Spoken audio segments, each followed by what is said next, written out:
If you read the thumbnail, you know where I'm going with this. And if you've watched any videos of mine before or listened to me before, you also know where I stand on this issue. Given today and the way the world is, what would my fellow Xers recommend somebody when they are finishing school and going on and they want to continue in education or go to work? Would you say get into the trades, or would you recommend right away going off and getting that 4-year college degree, or more than 4 years, depending what you're taking? Now, once upon a time, that was a fact that it was a guarantee that if you went to college, no matter what you took and got that 4-year degree, you automatically got a good job. And that was just for the simple fact that you went to college, which meant that you had some sort of real intelligence inside you, that you were smart, you earned it, you sat there, you went to class, you studied, you accomplished things after high school, and you earned your right to get into a good job where you would be there probably for 15, 20 years, get your pension and all that. But now that doesn't apply. It doesn't work that way anymore. I mean, there's no guarantee coming out of college or university that you are going to have that job. Most of them don't. A lot of people take degrees that are absolutely useless, whether it would have been in our time coming out and going into the workforce or coming out and going into the workforce now. A lot of these things that kids take are absolutely useless. And what it is they're just trying to prevent themselves from growing up. So what would you recommend? Well, let's just take a basic look at some simple things. Okay, I was looking it up, and one of the things I get is lawyers. A lot of people, they go to school and they want to spend 7 years to become and become a lawyer. They go to school and then they get into the law school and they spend their time in there and everything. And by the time they pass the bar, average age, they'll be like 28 years old. So they've spent 10 years studying. They're probably couple $100,000 in debt. They get out, they become a lawyer, and the average in 2022, from what I could find so far, the average yearly income, now average for a lawyer here in the US, $87,000 a year.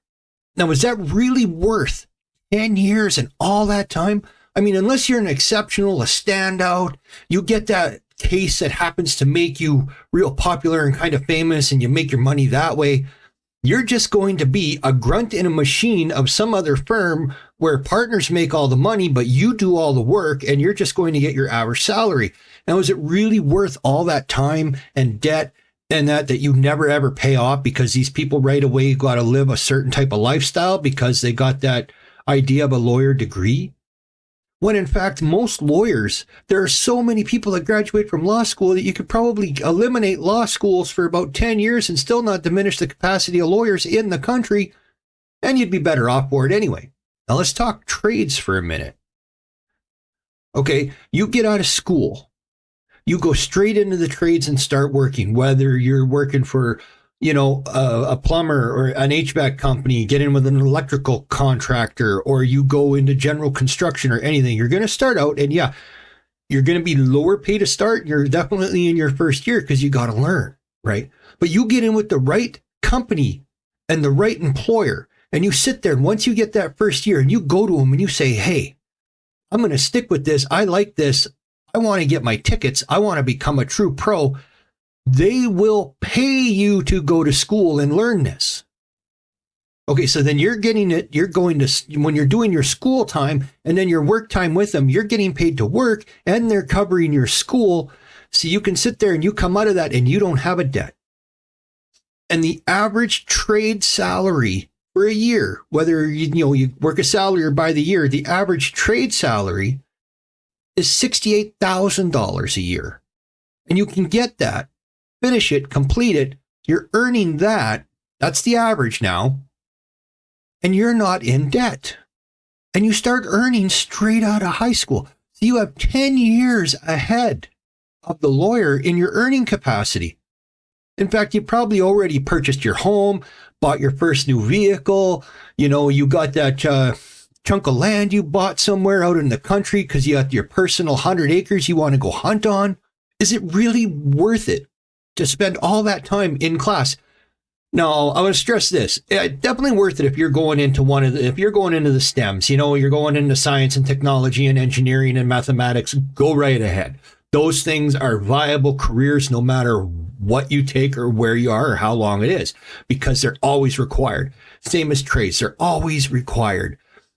But here's the one thing a lot of people don't know when they go into trades. Okay, you get in with one of the big companies, one of the big builders, one of the big construction companies, one of the big national ones. You not only get in there and you go and you work your way up, and then you get your ticket and you become a foreman, and then you come on and you become a site supervisor, and then you become a superintendent.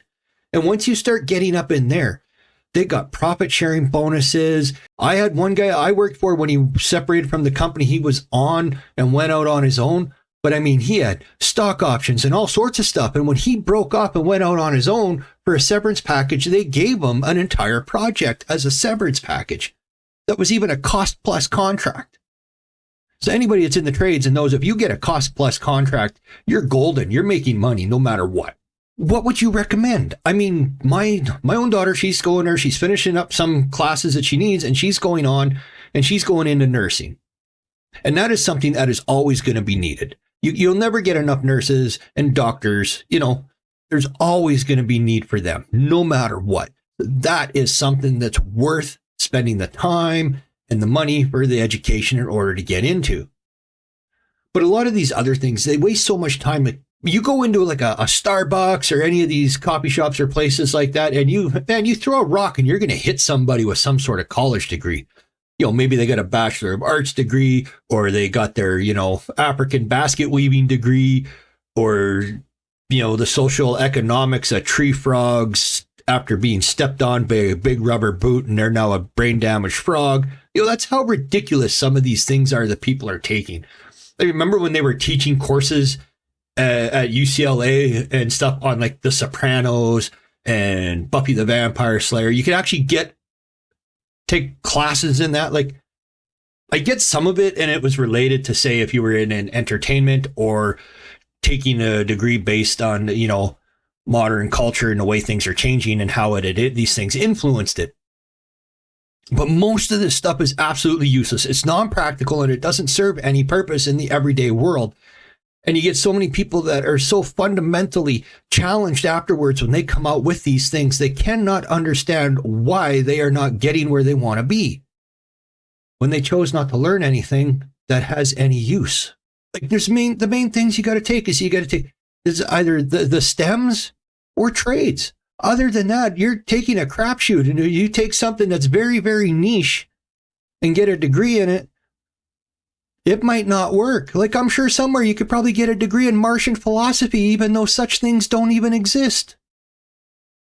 But I'm sure somebody's got a degree in it at some school, especially when you get anybody can pop up a college these days and declare it some sort of private college. You can go and somehow they manage to get themselves accredited because, of course, they bribe people somewhere at the state level, which we know most of that is what really goes on.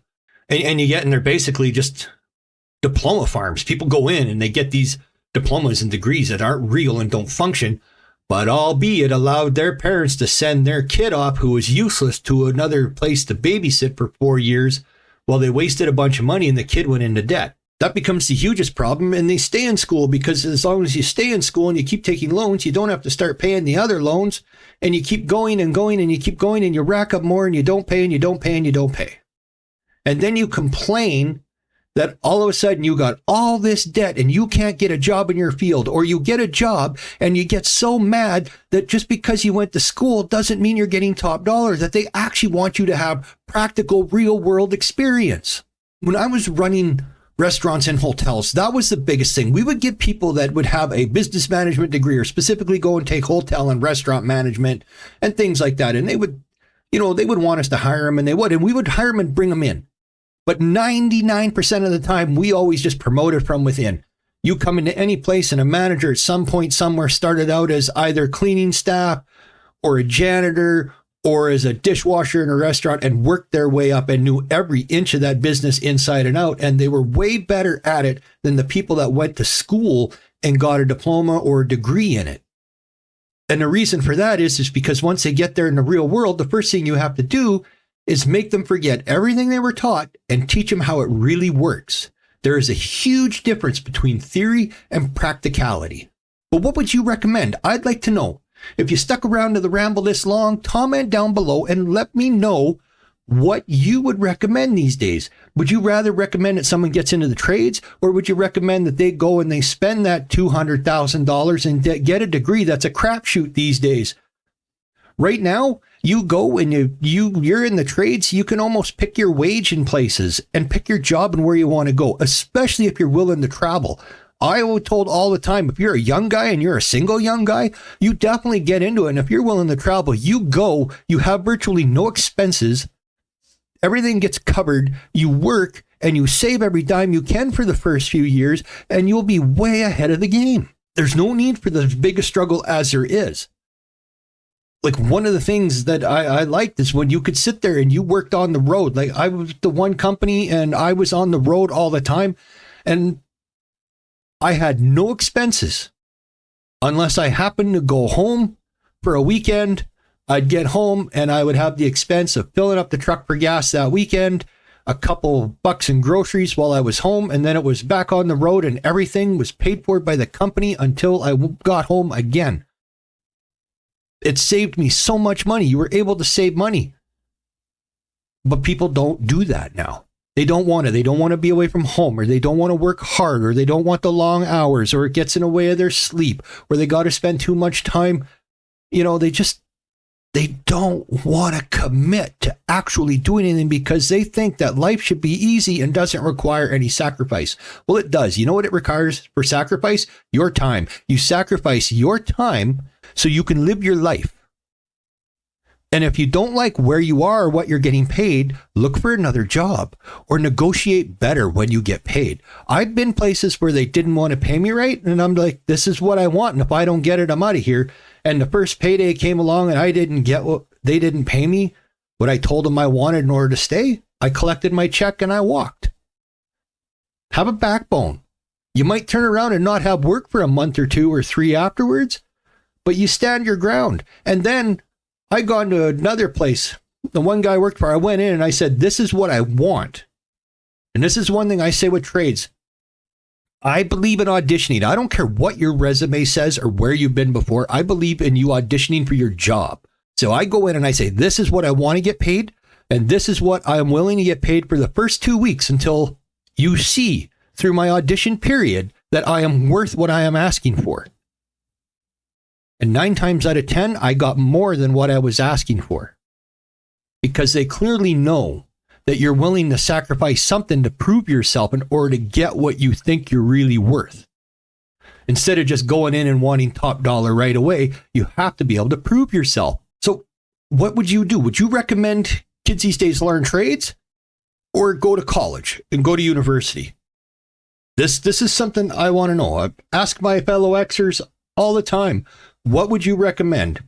I always say learn a trade or get into the STEMs. You get in the medical field, engineering, the sciences, you're golden. You're going to have a job of some kind, no matter what. And at the very least, if there's nowhere else there's a job, you got any one of them, you can fall back into teaching. So what would you recommend? Until next time, this is Drax saying talk to you later. Bye-bye for now, and peace out, everybody.